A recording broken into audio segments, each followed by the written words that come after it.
Hello, my dear students. Hope you all are fine. Today we are going to do some numerical problems which are based on coefficient of friction and which are based on angle of friction. तो ये इन दोनों topics के related सारे numericals हैं, basic numericals हैं।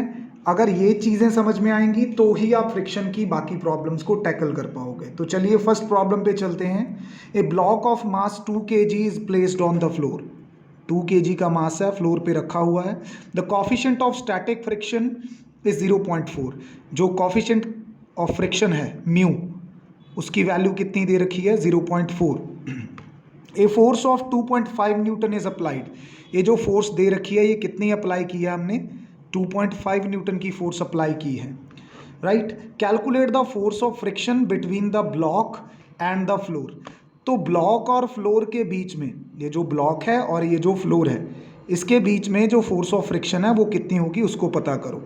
ठीक है, तो इसके सॉल्यूशन में चलते हैं।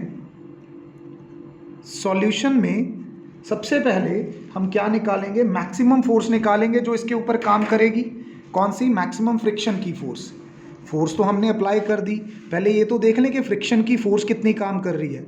अभी जो मैक्सिमम फ्रिक्शन फोर्स है, we know that coefficient of static friction into normal reaction होता है। राइट। अब नॉर्मल रिएक्शन आगे किसके इक्वल होता है? m इंटू जी के। So let us substitute the values.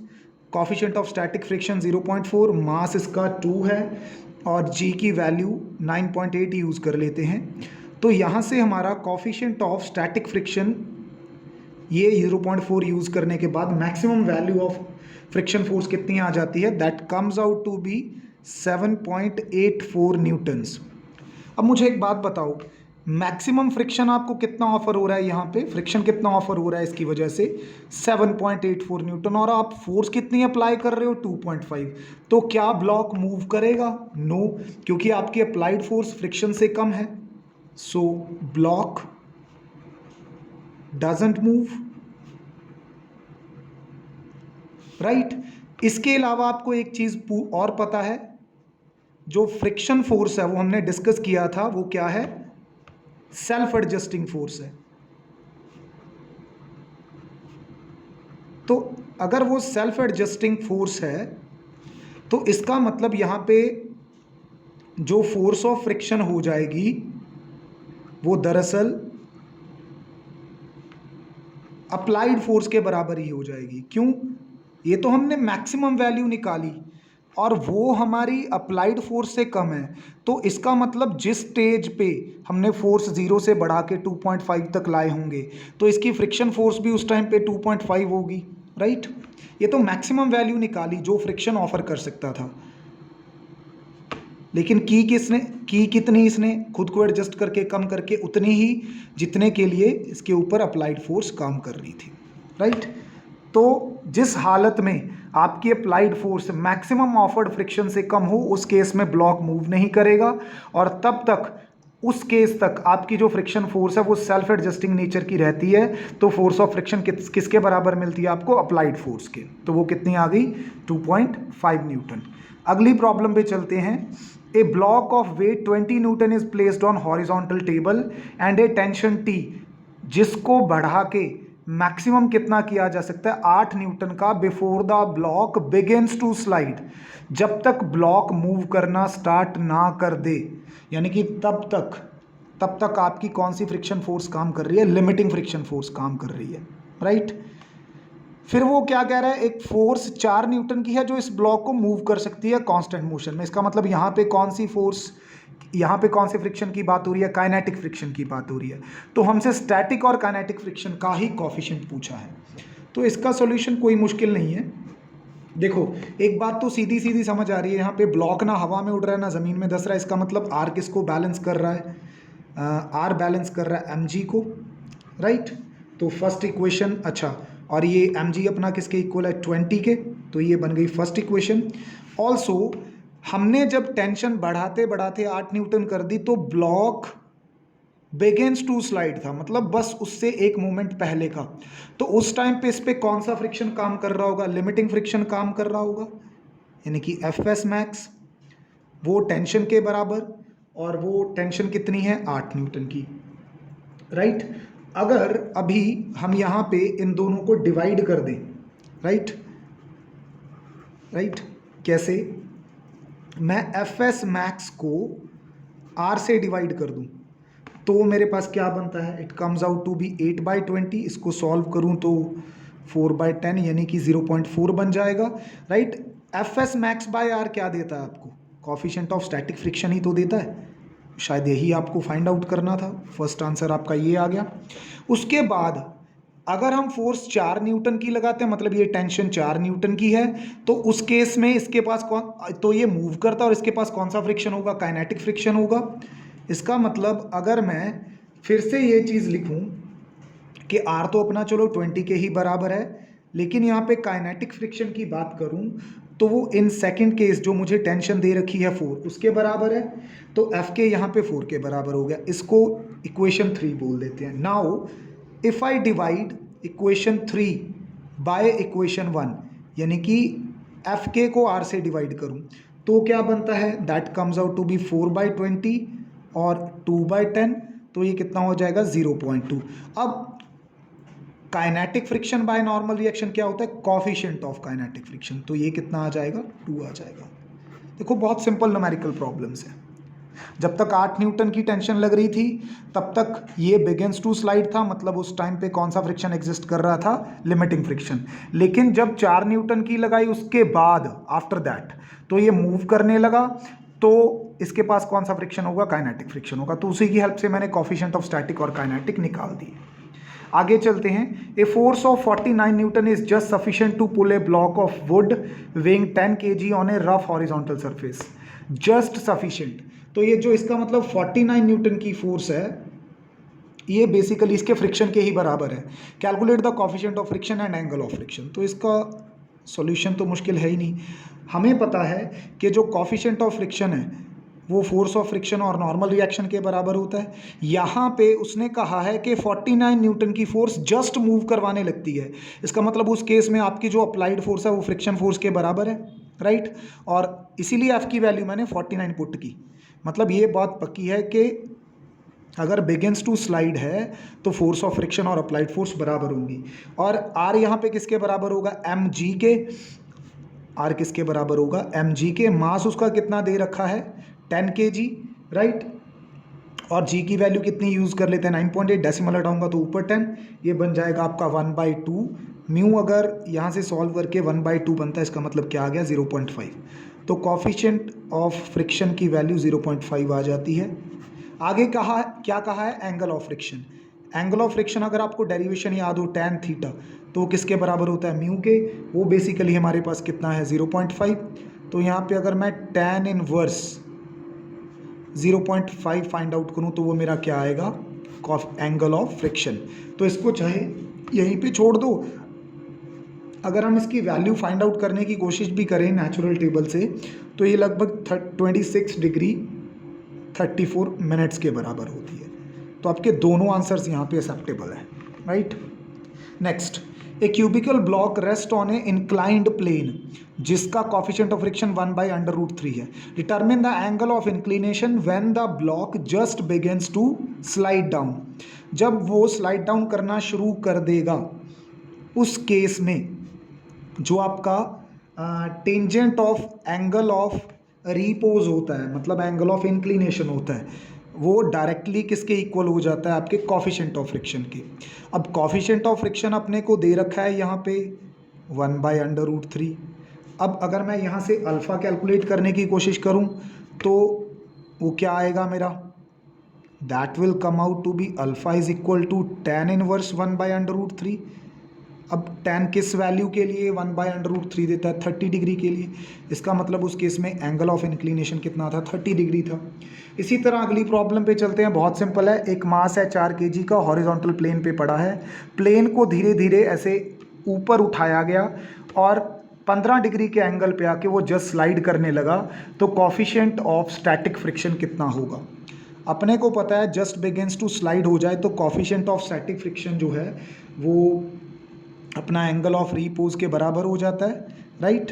तो वो अपने को कितना दे रखा है ऑलरेडी 15, अब tan 15 की जो वैल्यू होती है वो लगभग आपकी 0.27 के आसपास होती है। इसका मतलब कॉफिशिएंट ऑफ फ्रिक्शन कितना है, 0.27। तो क्वाइट सिंपल प्रॉब्लम।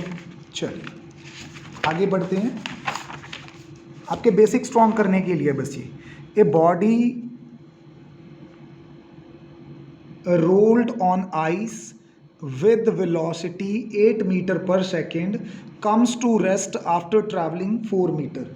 आइस की सिल्ली पड़ी है यहाँ पे कोई, राइट, उसके ऊपर किसी बॉडी को रोल किया है, कितनी इनिशियल स्पीड देके, 8 मीटर पर सेकेंड की स्पीड देके, 4 मीटर के बाद वो रुक जाती है।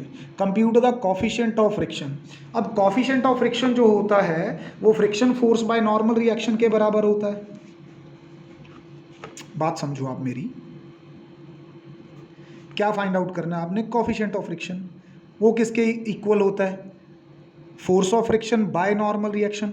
अब फोर्स ऑफ फ्रिक्शन जो है, क्योंकि यहाँ पे रिटार्डेशन हुई है तो उसी ने रोका है, एम ए के इक्वल, और नॉर्मल रिएक्शन किसके बराबर होती है, एम जी के, राइट। यहाँ से कैंसिल कर दूँ तो आपको बेसिकली ए बाय जी चाहिए, लेकिन ए की वैल्यू तो आपके पास है नहीं, तो इसको यहीं पे होल्ड करके रख लो। अब क्या करते हैं, ए फाइंड आउट करने चलते हैं।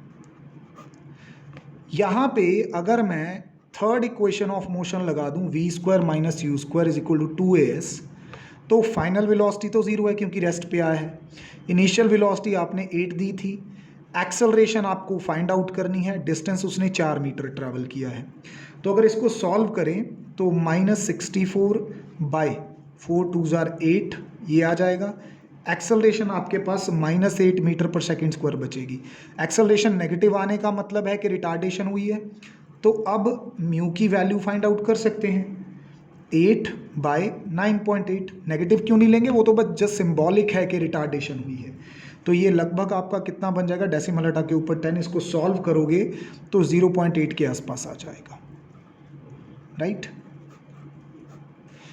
क्यों एफ को एम ए के इक्वल लिया, क्योंकि इसी फ्रिक्शन फोर्स ने तो उसको रोका है जितनी मास और एक्सेलरेशन उसके ऊपर अप्लाइड हो रही थी, राइट। नेक्स्ट प्रॉब्लम में आ जाते हैं। Determine the maximum acceleration of the train in which A boxes lying on it's floor will remain stationery. एक ट्रेन है, ट्रेन के बॉक्स के फ्लोर जो हैं, फ्लोर के ऊपर एक डिब्बा रखा गया है। वो डिब्बा इस तरह से रखा गया है कि ये मूव नहीं ये मतलब ट्रेन इस एक्सेलरेशन से चल रही है कि ये डिब्बा मूव ना करे। तो उस केस में कॉफिशिएंट ऑफ फ्रिक्शन कितना होगा। अब यहाँ पे बात सिंपल है कि इसके मूव करने से, ट्रेन के मूव करने से जो ट्रेन के पास फोर्स है, मास इनटू एक्सेलरेशन, वो जस्ट इसके फ्रिक्शन के बराबर हो। अगर इसके एग्जैक्टली इक्वल होगी तो नेट फोर्स क्या होगी, 0। तो उसमें बॉडी या तो रेस्ट में रहते हैं तो यूनिफॉर्म मोशन में। तो यहाँ पे बड़ा सिंपली मेरे को समझ में आता है कि जो रिटार्डेशन है, जैसे ऊपर वाले केस में बताया मैंने, रिटार्डेशन अप्लाइड फोर्स की वजह से ही है, उसके ट्रेन के एक्सेलरेशन की वजह से ही है। तो आपकी जो यहाँ पे एक्सेलरेशन ऑफ द ट्रेन है, अगर वो एग्जैक्टली आपकी फ्रिक्शन फोर्स के बराबर होगी तो नेट फोर्स 0 हो जाएगी। नेट फोर्स 0 होगी तो उसको रुकना पड़ेगा, अपने को रोक के ही तो रखना है। अब यहाँ पे फ्रिक्शन फोर्स किसके इक्वल है, ये सॉरी फ्रिक्शन फोर्स यहाँ पे जो है वो किसके इक्वल आती है हमारी, वो म्यू इनटू आर के इक्वल आती है। F is equal to mu R, right. और आर किसके इक्वल होता है, एम जी के। इधर एम में तो चल ही रहा था, ये दोनों कैंसिल हो गए, तो एक्सेलरेशन बेसिकली किसके इक्वल बच गई, म्यू जी के। अब मैक्सिमम एक्सेलरेशन उसने बता रखी है कि निकालनी है अपने को जिससे गाड़ी जो है मूव कर सके। म्यू की वैल्यू कितनी दे रखी है, 1.5। जी की वैल्यू कितनी होती है यहाँ पे यूज़ करने के लिए 10। अगर इसको सॉल्व करेंगे तो मैक्सिमम एक्सेलरेशन आपको कितनी मिलेगी, 1.5। इसका मतलब अगर गाड़ी 1.5 मीटर पर सेकंड स्क्वायर की एक्सेलरेशन से जा रही है तो इसके ऊपर रखा हुआ ब्लॉक जो है वो मूव नहीं करेगा। अगर एक्सेलरेशन इससे ज़्यादा हुई, और ये आपकी मैक्सिमम एक्सेलरेशन है, इस बात का भी ध्यान रहे, this is the maximum acceleration with which the train can move, so that ये जो फ्रिक्शन है इसकी वजह से ब्लॉक मूव ना करे। अदरवाइज पता है क्या होगा, आपकी अप्लाइड फोर्स बढ़ती जाएगी, फ्रिक्शन की तो एक लिमिट है ना, उसके बाद वो नहीं बढ़ पाएगा तो ब्लॉक को फाइनली ट्रेन के साथ आगे क्या करना पड़ेगा, मूव करना पड़ेगा, राइट। तो ये यहाँ पे इसका सोल्यूशन है। अगले क्वेश्चन पे चलते हैं। ये थोड़ा डीप में जाके समझने वाला है। एक बुलेट है हमारे पास, कितने मास की, 0.01 kg की, और उसको फायर किया गया है हॉरिजॉन्टली किसी वुडन ब्लॉक में। उस ब्लॉक का मास 4 kg है और रेस्ट में पड़ा है एक हॉरिजॉन्टल सरफेस के ऊपर। तो कॉफिशिएंट ऑफ काइनेटिक फ्रिक्शन जो है बिटवीन ब्लॉक एंड सरफेस 0.25 है।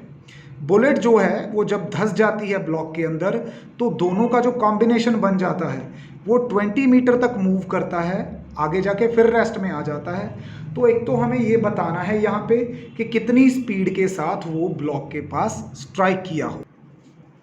बेटा इसका सल्यूशन शुरू करते हैं। देखो सबसे पहले प्रॉब्लम पे ध्यान दो। जो फ्लोर है उसके ऊपर ब्लॉक पड़ा है रेस्ट में, राइट। इस ब्लॉक का मास 4 kg है, वो गिवन है। एक बुलेट आती है इधर से। अब बुलेट के आने से पहले ये रेस्ट में था। बुलेट जब इसके अंदर धंसेगी तो ये किस में आएगा, मोशन में। वो मोशन धीरे धीरे रिटार्ड होगा तभी ब्लॉक रुकेगा। अब मोशन यहाँ पे रिटार्ड किया किसने, काइनेटिक फ्रिक्शन ने रिटार्ड किया। तो अगर मैं यहाँ पे ये मान लूँ कि ये आगे की तरफ कैपिटल V वेलोसिटी के साथ जाता है तो इसके ऊपर पीछे की तरफ जब ये इसमें एम्बेड हो जाएगा जाके, जब ये बुलेट इसमें धंस जाएगी तो पीछे की तरफ इस पर क्या काम करेगा, काइनेटिक फ्रिक्शन काम करेगा। इसका मतलब इसके अंदर रिटार्डेशन किसने पैदा की है, इस फोर्स ने। इसके ऊपर बुलेट ने फोर्स किधर को लगाई थी, इस तरफ को लगाई थी।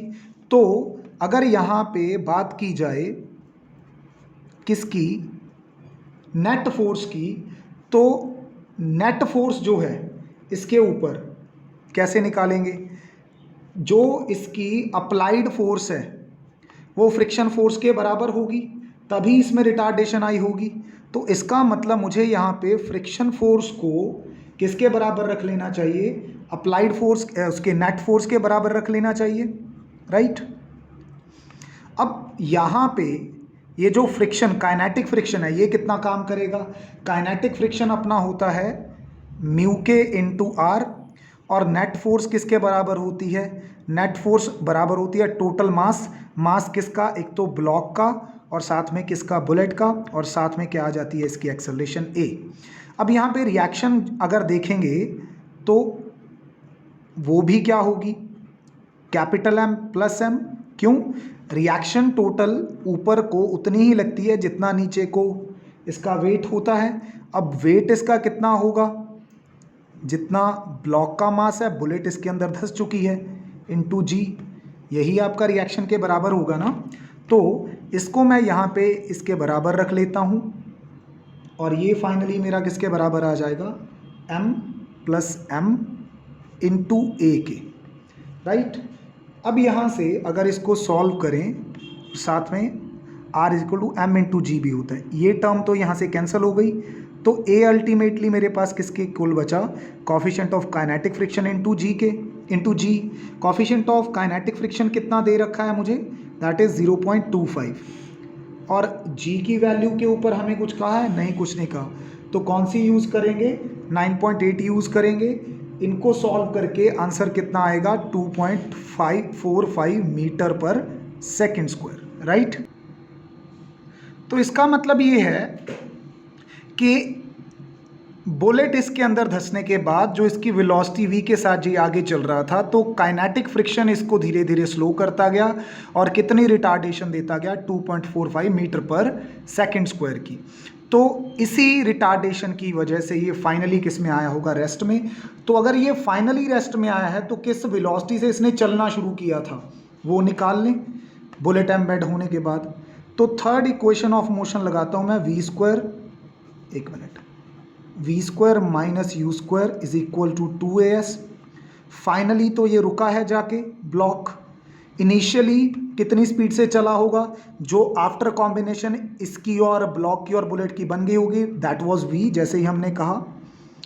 2 इंटू एक्सेलरेशन कितनी है, 2.45, और यहाँ पे ये रिटार्डेशन की तरह काम कर रही है, तो इसको नेगेटिव ले लो, ये लिख देना है साथ में, ये क्या है, रिटार्डेशन है, फ्रिक्शन तो हमेशा रिटार्डेशन ही पैदा करेगा, राइट। और डिस्प्लेसमेंट कितनी हुई है इसकी, वो भी हमें बताया था, कहाँ तक चला गया था डिस्प्लेस करता करता, 20 मीटर तक चला गया था। तो 20 मीटर आगे तक चला गया था तो 20 से मल्टीप्लाई कर दो। फाइनली जो आपका v है, v स्क्वायर मान लो इसको, जब इन सबको मल्टीप्लाई करते हो that comes out to be 9.98, sorry कितना आता है यहाँ पे 98 आ जाता है। अब आपको फाइनली 98 का अंडर रूट निकालना आ जाए अगर, तो 100 के आसपास है, 100 का अंडर रूट होता है 10, ये 9 के आसपास होगा, 9 पॉइंट लगभग 89 के आसपास आ जाती है वेलोसिटी। तो जब ये बुलेट इस ब्लॉक में घुसी, एट दैट मोमेंट इस ब्लॉक और बुलेट के कॉम्बिनेशन ने इस स्पीड के साथ चलना शुरू किया था। तो बिफोर कोलाइडिंग, बिफोर एम्बेंडिंग, बुलेट की स्पीड कितनी थी वो निकालनी है। तो ये तो law of conservation of momentum का क्वेश्चन हो गया, क्योंकि बिफोर एम्बेंडिंग एंड आफ्टर एम्बेंडिंग मोमेंटम क्या रहना चाहिए, same. So by law of conservation of momentum अगर मैं देखूं तो वो क्या आना चाहिए, बिफोर कोलाइडिंग बुलेट का मास और बुलेट का moment velocity is equal to after embedding पूरे सिस्टम का मास दैट इज m+m और सिस्टम की velocity that is capital V। अब बुलेट का मास कितना है 0.01 kg, बुलेट की वेलोसिटी फाइंड आउट करनी थी। सिस्टम का मास कितना हो जाएगा, ब्लॉक का मास 4, बुलेट का 0.01, बुलेट की वेलोसिटी 9.89। तो अगर मैं यहाँ से इसको सॉल्व करूँ, these things must come out to be, इसको ऐड कर दूंगा 4.01 इंटू 9.89 डिवाइडेड बाय 0.01। इसको अगर आप सॉल्व करो this comes out to be 3969.7 metre पर सेकेंड। इतनी ज़्यादा तेज़ी से बुलेट उसके अंदर धंसी थी, राइट। समझ में आ गई ये प्रॉब्लम। चलिए आगे बढ़ते हैं। ये लास्ट की दोनों प्रॉब्लम्स बहुत इंपॉर्टेंट हैं, इसको ध्यान से देखना। ये क्वेश्चन तो आप इजीली सॉल्व कर लोगे क्योंकि आपको फ्री बॉडी डायग्राम आती है। What is the acceleration of the block and the trolley, of course दोनों की सेम होगी क्योंकि पुली के ऊपर से गुजर रही है ये रस्सी, ठीक है। In the figure if the coefficient of kinetic friction between trolley and surface, इन दोनों के बीच का कोफिशिएंट ऑफ फ्रिक्शन कितना है 0.04। What is the tension in the string, take G is equal to this, और इसका मास क्या करना है, निगलेक्ट करना है। तो दो बॉडीज मेरे को यहाँ पे नजर आ रही है, एक तो ब्लॉक एक ट्रॉली, ठीक है। तो सॉल्यूशन में इसके ऊपर क्या लगाता हूँ, फ्री बॉडी डायग्राम लगाता हूँ, ठीक है। मैंने कहा था ये कॉन्सेप्ट इंपॉर्टेंट है। और फ्री बॉडी डायग्राम अगर मैं लगाऊंगा किसके ऊपर, सबसे पहले ब्लॉक के ऊपर लगाऊंगा, तो ब्लॉक को एक, बाकी सब ढक लो ये मान लो, ठीक है। अब ब्लॉक जा किधर को रहा है, अल्टीमेटली नीचे को जा रहा है। फोर्सेस कितनी लग रही है, 30 न्यूटन, एक टेंशन जा नीचे को रहा है, तो इसका मतलब सीधा है कि 30 न्यूटन ज़्यादा होंगे माइनस टेंशन। नेट फोर्स किसके बराबर आनी चाहिए according to Newton second law, mass into acceleration. Mass इसका कितना है 3, एक्सेलरेशन इसकी पता नहीं है, दैट्स आर इक्वेशन 1। अभी किसके ऊपर लगाऊं, ट्रॉली के ऊपर, ट्रॉली के ऊपर लगाता हूं। तो ट्रॉली के ऊपर नेट फोर्स क्या है, एक तो टेंशन है T और दूसरा क्या है काइनेटिक फ्रिक्शन। अभी ट्रॉली अल्टीमेटली जा किधर को रही है, उधर को जा रही है, तो उसका मतलब टेंशन ज़्यादा है, -Fk, राइट। ये किसके बराबर होना चाहिए, ट्रॉली का मास और ट्रॉली की एक्सेलरेशन। ट्रॉली का मास कितना है 20, एक्सेलरेशन कितनी a, तो 20a, राइट। इसकी वैल्यू भर दो यहाँ पे, म्यू k इंटू क्या होना चाहिए r, राइट। r मतलब किसका, ये ट्रॉली का, इज इक्वल टू 20a भर देते हैं। कॉफिशिएंट ऑफ काइनेटिक फ्रिक्शन 0.04 दिया है, रिएक्शन तो mg के इक्वल होता है, मास कितना है 20 और g यहाँ पे कितनी यूज़ करने के लिए कहा गया है 10, इज इक्वल टू 20a। इसको अगर मैं सारे को सॉल्व करूँ तो ये मेरा बनता है यहाँ पे 8, कितना बन जाता है 8, तो ये आ गया t - 8 is equal to 20a। ये बन गई इक्वेशन 2। इक्वेशन 1 और 2 को क्या कर दो, ऐड कर दो सिंपली। जो 1 और 2 को ऐड करोगे तो t के साथ t कैंसिल हो जाएगा, राइट। 30 क्या बनेगा ये आपके पास, 30 माइनस 8 दैट विल बिकम 22। इधर इसको माइनस करोगे, इनको सॉरी प्लस कर रहे थे हम, तो ये बन जाएगा 23a। तो अल्टीमेटली अपने पास एक्सेलरेशन कितनी आ जाएगी, 22/23। ये लगभग तुम्हारी बनेगी 0.96 मीटर पर सेकेंड स्क्वायर। एक्सेलरेशन आ चुकी है। अभी एक तो एक्सेलरेशन निकालनी थी, right. I should write this into the box, right. ये एक्सेलरेशन आ गई। अब टेंशन निकालनी है, किसी भी एक इक्वेशन में पुट कर दो, वहाँ से निकल आएगा। अब मैं यहाँ पे कर देता हूँ t, कौन सी फर्स्ट इक्वेशन में 30 minus T is equal to 3a था, 3 इंटू क्या कर देता हूँ 0.96, तो t वाली टर्म उधर ले आओ, इसको इधर ले आओ। 30 माइनस ये 3 इंटू 0.96 करके कितना आ जाएगा 2.88, और यहाँ से क्या कैलकुलेट हो जाएगी टेंशन कितनी आती है, इसको माइनस करें तो ये 27 पॉइंट, इसको माइनस किया 12, तो टेंशन बनती है 27.12 न्यूटन, राइट। किसका कॉन्सेप्ट लगाया है, फ्री बॉडी का कॉन्सेप्ट लगाया है। चलिए अगले क्वेश्चन पे चलते हैं, इसको बहुत ध्यान से समझना, राइट। एक ब्लॉक है, ध्यान से, A जिसका मास 4 kg है, इसको किसी दूसरे ब्लॉक B जिसका मास जो है 5 kg है उसके ऊपर रखा गया है। ये जो ब्लॉक है, ये B ब्लॉक, ये किसी स्मूथ फ्लोर पे पड़ा है। स्मूथ फ्लोर पे पड़े होने का मतलब यहाँ पे म्यू की वैल्यू क्या है, 0 है, राइट। अब जब block for sliding block A on B, अगर आप A ब्लॉक को B ब्लॉक के ऊपर स्लाइड करना चाहते हो तो 12 न्यूटन की फोर्स काफ़ी है। अब ये इसने पता है क्यों दिया है, क्योंकि इसने A और B ब्लॉक के बीच का कॉफिशिएंट ऑफ फ्रिक्शन नहीं दिया मेरे को। अगर इसको मैं μ1 बोल दूं तो मेरे पास यहाँ पे क्या मिसिंग है, मेरे पास μ2 मिसिंग है। लेकिन उसने μ2 कैलकुलेट करने का हिंट दे दिया, कहता अगर आप 12 न्यूटन की फोर्स लगाते हो तो ये जस्ट बिगिंस टू स्लाइड हो जाता है, मतलब मूव करने लगता है। तो इसके पास काइनेटिक फ्रिक्शन जो है वो 12 न्यूटन के बराबर होगा, वहाँ से हम K निकाल लेंगे अपने आप। How much maximum horizontal force can be applied on B, B के ऊपर मैक्सिमम कितनी एफ लगाई जा सकती है, मैक्सिमम कितनी फोर्स लगाई जा सकती है, so that both A and B moves together. और लास्ट पे एक्सेलरेशन भी पता करो। देखो मेरी बात ध्यान से समझो, यहाँ पे ये ब्लॉक ऑन ब्लॉक का क्वेश्चन है, इसको सॉल्व करने का तरीका आप याद रखना। देखो जब टूगेदर मूव करवाना है तब क्या केस होता है, आप बी के ऊपर फोर्स लगाओगे तो ए और बी के बीच की जो फ्रिक्शन है वो प्ले में आ जाएगी। आपने थोड़ी सी फोर्स बढ़ाई, वो फ्रिक्शन फोर्स भी बढ़ेगी। आपने इसको और बढ़ाया, फ्रिक्शन फोर्स भी बढ़ेगी। तो किसी तरह जो ए और बी ब्लॉक के बीच का फ्रिक्शन है उसकी कोशिश रहेगी कि दोनों को बनाए रखूं।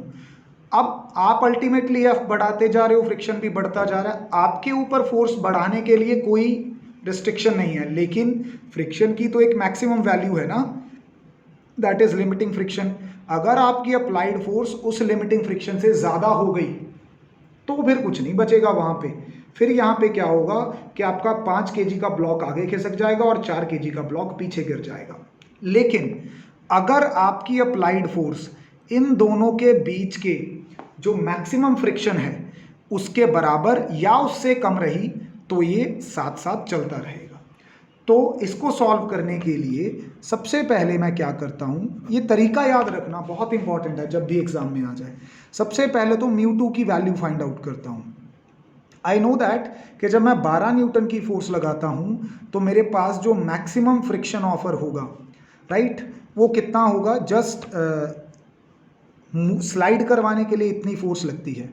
तो मतलब वहाँ पे क्या होगा, आपका मैक्सिमम फ्रिक्शन जो है वो 12 न्यूटन का मिल रहा है, तो अप्लाइड फोर्स जो है